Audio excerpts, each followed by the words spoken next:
Hello, everyone. It's a fantastic evening here in Cambria, California, Central Coast, California. And I wanted to share with you from my genius of love. And hopefully that won't sound too arrogant of me, but I have come to realize that I do have a genius of love, that I'm very good at loving. And it may be the thing that I'm best at in my whole life. And I've had a lot of different experiences and achieved a fair amount of things. But I really think that love is my gift. And so when I was writing yesterday morning, as is my habit, to get up and unpack my dreams, if I've had some of note, and to write in my journal and to listen to the bird song and to just breathe in the lovely mornings that I have around here. Um, I wrote the nine laws. I just wrote one sentence of each of nine laws of true love. And I wanted to, and since I wrote them down, I really haven't given them much thought since then. And so I wanted to kind of bring them forth to you. I was so happy on this. I have walked for the last 4 hours outside on the ranch and along the coast and sat and watched. I saw an otter and quite possibly a seal. I wasn't sure. It was my eyes weren't good enough at the distance to tell if it was. But I've just and been among a tremendous amount of bird life, and so all of that's kind of bubbled up inside of me to bring my love of Mother Nature together with my love of just life, of just being here. And so I want to share with you what I consider the nine laws of true love. And the first one is to cultivate your inner garden. And I'm sure you can guess what that means. And that is to just find the things that make you feel at home, that make you feel like you're bringing forth the gift of yourself. And sometimes all that is just to be at peace, to do nothing, but to just rest in who you are, to just be. And it could also mean something as simple as cooking a beautiful, wonderful, delicious meal for your family, or taking care of your home, or cultivating a real garden, an outside garden that also cultivates your inner garden. But whatever it is, it's something that I highly recommend that will bring you a lot of love from the inside out. And self-love, of course, to me, is the most important type of love at all of all. The second one that I wrote was to love your shadows. And I have the great fortune of having found the Gene Keys, founded by Richard Rudd. And in that, he talks a lot about how to um, take care of your shadows by allowing yourself to see them and accepting them as a part of you, and then embracing them to receive the gift. And I really think that that's a tremendously helpful, kind of concise way to express the process, because I've been doing this for years in my own way. And so what it means to me, though, is for each of us individually to be able to take a look at who we really are, the whole of us, the dark side and the light side and the in-between side and the everyday side and the ordinary side, and to just allow ourselves to look at our maybe painful mistakes or what we consider mistakes and our past fears or our current fears, and to just let them be a part of us, to acknowledge them, to let them be a part of us, and then, as Richard Rudd says, embrace them to receive the gift. And I remember way back when my second daughter was born, who was a very adorable and completely precocious and very challenging child that I wrote in my journal at one point in time that the challenges with her are commensurate with the gifts, because every time we got through one of these milestones where she kind of grew up a little and we worked with her on, on got the temper tantrums to calm down a little bit, this beautiful precocious little girl shined through. And so, it's like there was such a gift for us as parents, her father and I, to not be reactive to it. And God knows we were, but to be able to eventually let her be and just give her love and let her calm down until she got through it. And it's the same inner process that we do when we work on our shadows, when we do shadow work. And a lot of you that are watching this may have done a lot of shadow work, so you probably know what I mean. So that's also a form of self love, because once we clear our fears, then what we bring to the world is such a cleaner energy. And um, I firmly believe that once we clear something in us, that we actually are clearing it in others too. It extends out from our aura and helps others to feel more grounded, and it gives other people permission to actually clear their own fears as well. The third law of true love is to sacrifice your patterning. That's a good one. And by that, I mean to not sacrifice in the way of we use, primitive cultures sacrifice virgins, but to give it up. Give up the patterning, which of course is attached to the shadows, which can be a process of the last law of love, of, loving your shadows. Sacrifice that what was imposed on you, what was taught to you before you were old enough to really discern whether it was the truth or whether it was good for you or whether it served anybody. And so that's a part of taking a look at yourself in the mirror, taking a look at your fears and your patterning, and saying, how can I give this up? Just ask yourself, today I'm going to muse upon how I can sacrifice these, how I can give up these patterns and this knee jerk reaction that I seem to have every time my mother in law says something, or, I hear a dog barking, or, somebody pulls out in front of me in traffic. To be able to give those up on behalf of love. The fourth one is embrace your core wound. And of course, this one has a little bit to do with the others as well, a lot to do, actually. But in embracing your core wound, what you're doing is you're getting to the bottom of a fear.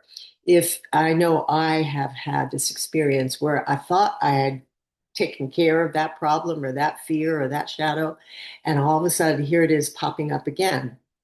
And that's when I had to just dig a little deeper, get a little quieter, give more time to my inner work, to my inner self, to my self care, until after I relaxed into accepting that it was there, the wisdom of it would reveal itself. And I would say, oh, Oh, now I remember how that was when I was a child. Or, oh, I had forgotten all about that hurt. And yes, let's take a look at that hurt and let's dissipate it once and for all. The fifth one, I think I'm on the fifth one, yes, is to honor your gifts. This is the good one. This is where we find out where our creative passion is and we pursue it. We honor it and we make time for it, even if it's just a little time. I remember when I was a full tilt boogie mother of two small children and a teenager. And I was also doing some performing on the side, maybe, I don't know, two nights a month or something. And I was playing in a band, in a garage band. We all had busy lives and we were all just doing this because we loved music so much. And I had to practice on my electric keyboard after, I usually didn't get to practice until 10 or 11 o'clock at night with the headphones on, sitting in my dining room after all the dishes were done and the kids were put to bed and everything was done around the house that I needed to do for the next day. And, it was hard. And yet it was an honoring of me. It was an honoring of my gifts. And, I was never the greatest musician in the world or even, in the bands that I played in by any means. But it was a gift that I had. It was a passion. It was a creative impulse that I honored. And I am so glad I did.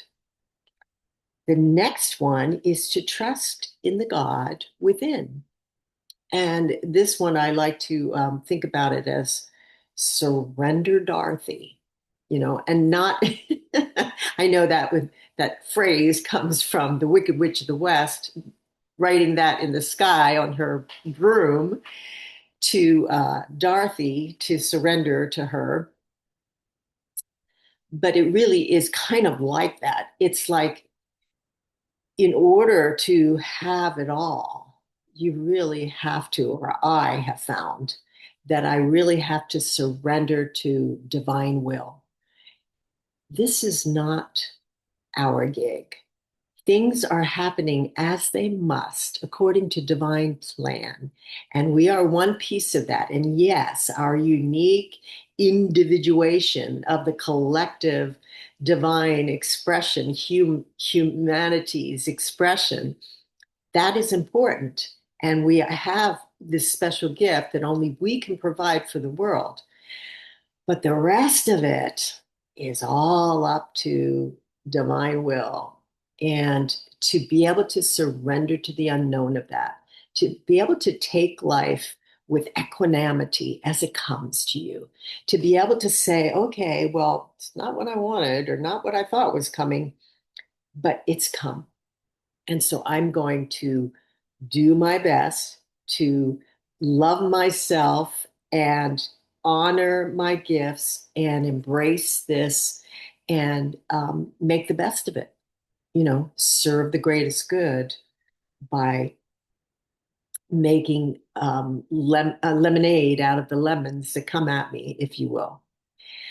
The next one is to clean up thoughts, words, and deeds. And that one is a really tough one because, again, if we're sacrificing our patterning, if we're clearing our shadows, if we're surrendering to the God within, it's kind of a natural process to also catch yourself when you're inner complaining or when you're saying, well, that I'm not going to tell that person the truth because then I would look bad, but I really think they're wrong.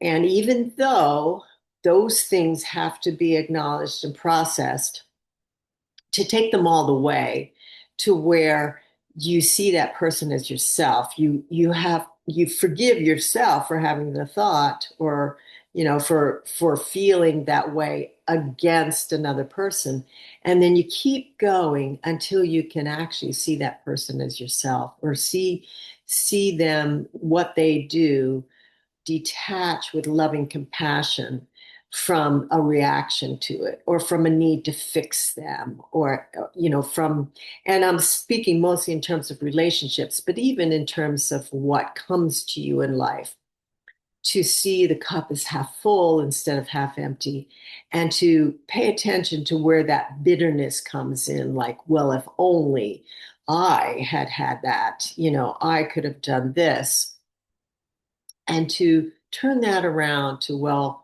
that didn't come to me because it wasn't meant for me. What was meant for me and what I can use as compost for that inner garden is what did come to me. And I can continue on knowing that life is happening exactly as it should. And the more I can clean up my energy, the more I can clear my shadows and my space and my inner world to return to love, the more I can handle, the better I can handle anything that comes to me. In fact, sometimes I even embrace what's coming to me that before would have looked like a conflict or a challenge, to run towards it with open arms and say, okay, let's go, bring it on. The next one, second to the last, penultimate, is to climb the mountain.